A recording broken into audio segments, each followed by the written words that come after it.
Hello everybody, so I wanted to make a video today on what it's like to be a parent who has neurological disabilities such as autism and ADHD.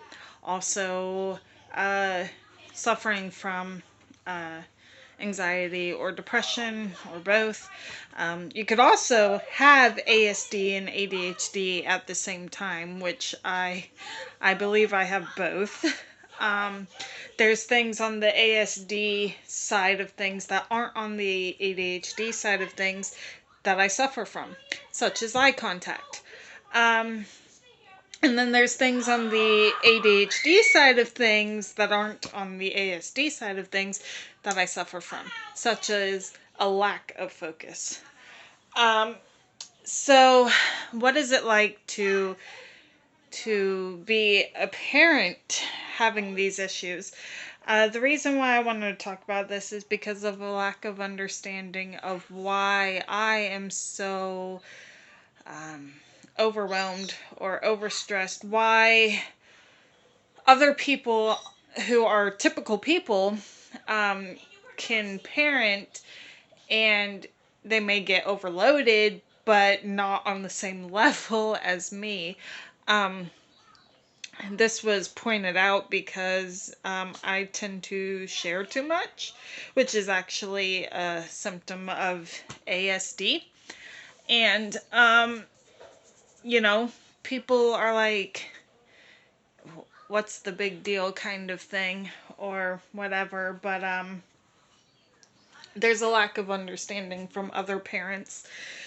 And so I wanted to kind of touch base, and I'll probably do a series on this because I'm not going to be able to fit everything into one video.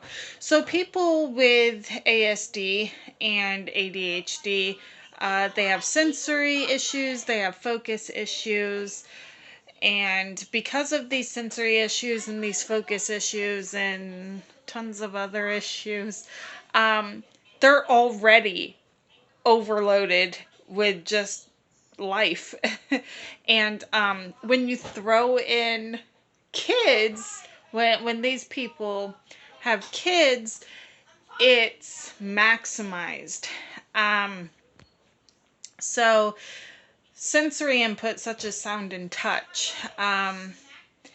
Typical people can zone out certain sounds and they can focus better on one sound, whereas particularly people with ASD hear every little sound around them and it becomes very overwhelming.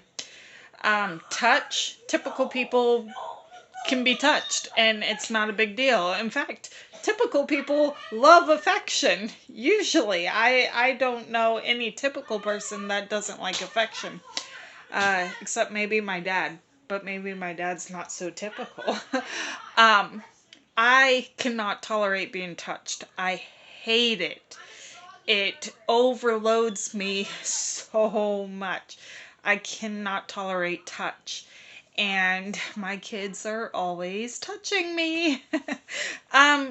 So because of kids being loud and noisy, and because of kids always wanting to touch, there's already that overstimulation in my sensory life, which typical people cannot understand. They don't understand why I'm overstimulated with sound and touch, because they don't get overstimulated with sound and touch. Also focus. So a typical person can focus better. They can focus on their parenting better. They can focus on their own lives better. They can focus on a number of things better than I can do. And okay, just wait. People with ASD tend to be extremely focused in one area, whereas people with what? Okay, I had to pause it and go away, and now I'm back. But people with ASD tend to, they can be hyper-focused on one thing, where they're kind of over-focused in it.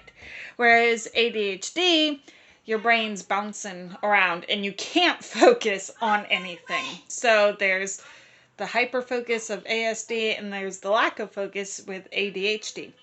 I have both problems.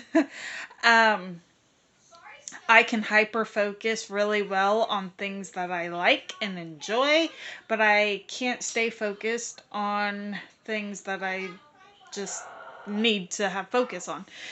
So I am going to do a series on this. I can't fit everything into this video because my phone will not allow me, but expect more on this topic of parenting with neurological disabilities.